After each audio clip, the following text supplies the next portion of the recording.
नमस्कार विद्यार्थियों। राजीव कन्या महाविद्यालय सवाई माधोपुर की बी भर द्वितीय वर्ष हिंदी साहित्य प्रथम प्रश्न पत्र की परीक्षा में आप सभी का पुनः बहुत स्वागत है। हम कवि भूषण पढ़ रहे हैं और भूषण के जो कविता हैं अपने पाठ्यक्रम में, उनमें हम पढ़ रहे हैं। तो छंद संख्या आपका 10 और 11 हम आज पढ़ेंगे। छंद संख्या 10 है, वो देखिए। पहले इसका पाठ करते हैं। सबन के ऊपर ठाडो रहे वे को जोग, ताही करो कि यो 6000 निके निये रे, जान गैर मिसिल गुसेल गुसाधारे मान,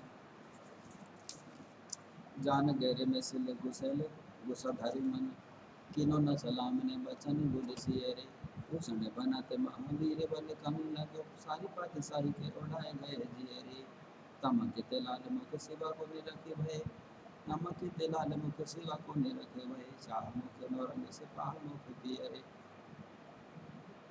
ये अपने समय की इतिहास प्रसिद्ध घटना शिवाजी का औरंगजेब के दरबार में जाना और उनका अपमान किए जाने पर क्रुद्ध हो जाना, और क्रुद्ध हो जाने से शिवाजी के क्रुद्ध हो जाने से जो प्रभाव मुगल बादशाह मुगल सेना पर पड़ा, उसी का चित्रण इसमें कवि भूषण ने काव्यात्मक ढंग से किया है। पहली पंक्ति,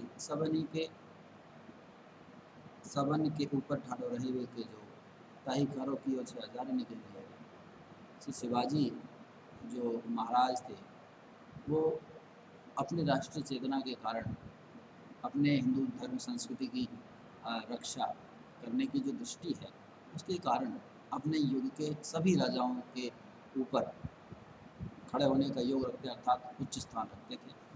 ऐसे महाराज शिवाजी को जब वो मुगल दरबार में पधारे तो उन्हें 6000 मनसबदारों के पास खड़ा कर दिया गया। उन्हें उनका अपमान करने की दृष्टि से ऐसा किया। तो ताई खरो कियो 6000 के लिए रे, जान गहरे में से गुसेल गुसा धरे मान। तो ऐसा शिवाजी ने जब समझा कि मुझे मेरा अपमान किया जा रहा है, तो और मुझे गैर मिसल में दूसरी जगह पर खड़ा कर दिया गया है, मेरा स्थान ये नहीं है, तो उन्होंने अपने मन में क्रोध धारण कर लिया। उनमें वो क्रुद्ध हो गए, और क्रुद्ध होने से जो उनके हाव भाव, चेहरे पर जो प्रभाव पड़ा, और उसे जिन्होंने देखा उन पर क्या प्रभाव पड़ा, उसी का चित्रण भूषण ने काव्यात्मक ढंग से यहाँ पर किया है। तीनों न सलाम न वचन ने बोले सिये रे, वो क्रुद्ध हो गए और उन्होंने राजा से किसी तरह की कोई निवेदनात्मक, चापलूसीपूर्ण, प्रशंसात्मक वचन नहीं बोले, उनका कोई स्वागत नहीं किया, कोई उन्हें सलाम नहीं किया। और इसके बाद भूषण भनत महावीर बाले बने लगे, सारे पाते शाही के उड़ाए गए जिये रे। बलकन शब्द का यहाँ जो काम लिया उसका अर्थ है जोश में आना। तो भूषण कवि कहते हैं कि जोश में आकर के जो महावीर शिवाजी हैं वो जोश में आ गए, और जब जोश में आ गए, क्रोध आवेश में आ गए, तो जो पातशाही के सारे पातशाही के उड़ाए गए जिये रे। तो जो पातशाही है, मुगल जो बादशाह थे, उन सब के होश उड़ गए शिवाजी को क्रोध देख करके। अर्थात शिवाजी का जो प्रताप है वो इतना अधिक था कि उनको क्रोध में देख करके सभी मुगल दरबार एक तरह से कांपने लगा, घबरा गया। तमक ते लाल मुख शिवा को निरखी भई, शिवाजी का जो मुख है, तमक का अर्थात क्रोध, तमक से, शिवाजी का क्रोध से जो मुख है वो कैसा हो गया, लाल हो गया, क्रोध दिवस लाल हो गया। और उस मुख, क्रोधपूर्ण मुख मुद्रा को देख करके शाह मुख नौरंग से पाह मुख पिये रे, शाह मुख काला मुख, नौरंग, नौरंग अर्थात औरंगजेब, मुगल बादशाह औरंगजेब जो है, शिवाजी के क्रोधपूर्ण आवेशपूर्ण मुख मुद्रा को देख करके उनका चेहरा काला पड़ गया, अर्थात डर गए।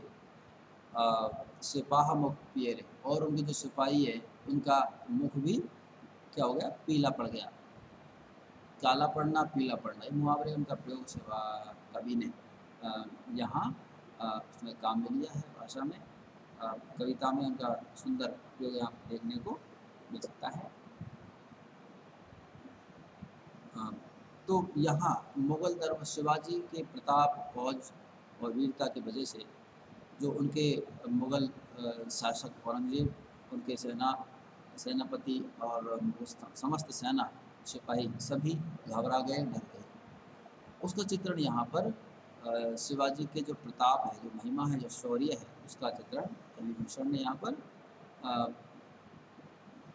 काव्यात्मक ढंग से बहुत ही प्रभावपूर्ण तरीके से अपने आश्रयदाता की प्रशंसा के आत्मक रूप में किया है। जैसे मैंने आपको बताया कि छंद कवित छंद है और कवित छंद की गति प्रशंस है, अनुप्रास अलंकार सब जगह है, लेकिन एक कारण सहित कोई उक्ति कही जाती है काव्य में तो वहाँ काव्यलिंग अलंकार होता है। तो यहाँ भी शिवाजी के क्रोधपूर्ण मुख को देख करके औरंगजेब का मुख काला पड़ना और सेना का पीला पड़ना, उन्हें जो है 6000 मसबदारों के पास बिना कारण खड़ा करना, ये सारे कारण बताते हुए बात कही गई है। तो यह ऐतिहासिक घटना भी है, उसका चित्रण यहाँ पर किया गया। अगला जो छंद है, छंद संख्या 11 देखिए।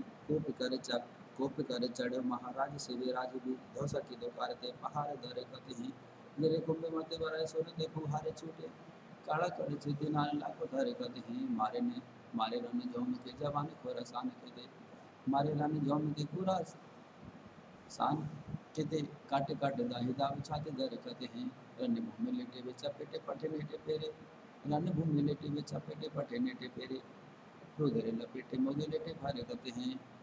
कवित छंद की में जो पदमैत्री है, यति गति है, उसका बहुत ही सुंदर चित्रण कवित छंद की जो ये रचना है। और इसमें कवि भूषण ने अपने आश्रयदाता शिवाजी के को एक युद्धवीर महावीर शिवाजी की जो युद्ध करने की जो क्षमता है, उसके प्रभाव का, युद्ध कला का एक वीर योद्धा के रूप में चित्रण इस छंद में किया है। यहाँ कुछ शब्द आए हैं जो कठिन शब्द के तौर पर देखे जा सकते हैं। तो अब देखिए, तो धौसा, ये शब्द पहले भी आया था। धौसा का अर्थ होता है नगाड़ा, जो रणभेरी नगाड़ा आदि जो युद्ध के पहले बजाए जाते हैं, तो उसका अर्थ में खड़ाकड़, चिदिनाल एक बंदूक की तरह का एक शस्त्र जो प्रयोग में लिया जाता है युद्ध के दौरान। तो उसमें से जो लगातार गोलियों की बौछार होती है, तो खड़ाकड़ उसके लिए शब्द ध्वनात्मक शब्द है। थरकत है मतलब कांपना। जोम जोम ये जो शब्द है, इसका अर्थ होता है आवेश, पहले भी ये शब्द आया हुआ है। खुरासान का मतलब खुरासान आदि जो मुगल देश उनके लिए आया है। तरकत है दहलना, टूट जाना, तरक जाना, तो उसके लिए क्रिया है।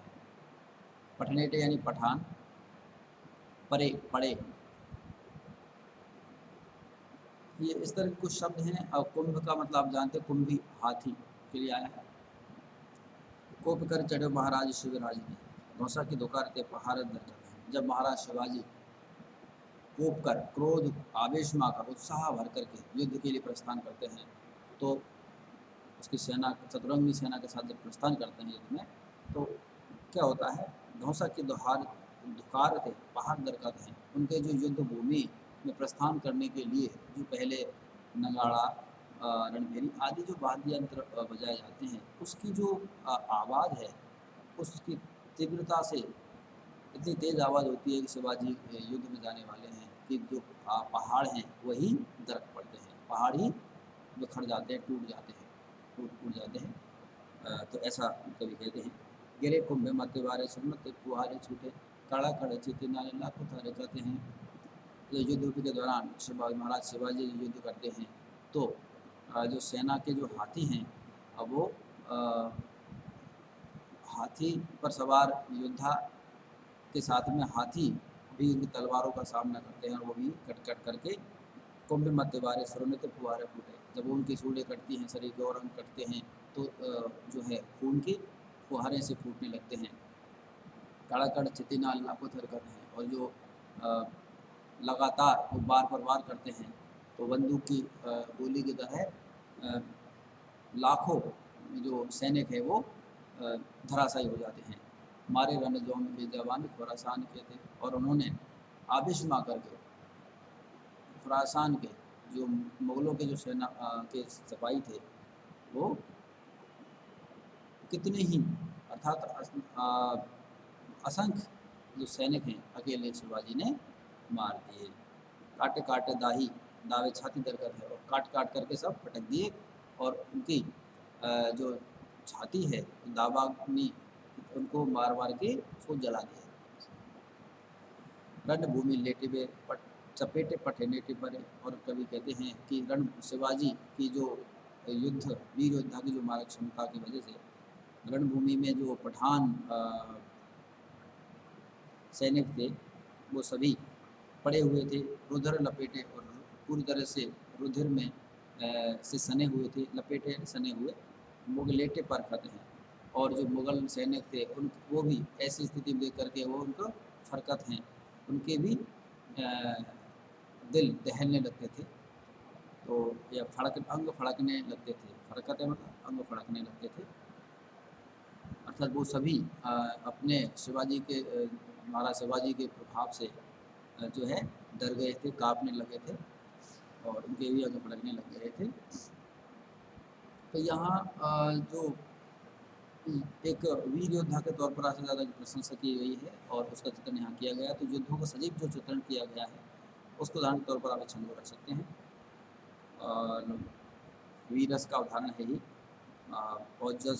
औज गुण है,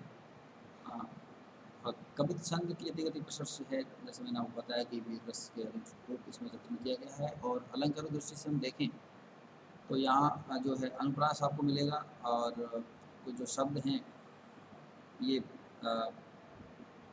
कट कट जो शब्द आया है, कटी कटी दाही दावे, कटी कटी ये विवसा का उदाहरण है, और यमक और आपका आक्षेप जो अलंकार है उसका भी यहाँ पर कवि ने प्रयोग किया है। इस तरह से आज की कक्षा में हम इतना ही पढ़ेंगे। अगला जो छंद है वो हम अगली कक्षा में पढ़ेंगे। तब तक के लिए आप इसे देखते रहिए। धन्यवाद।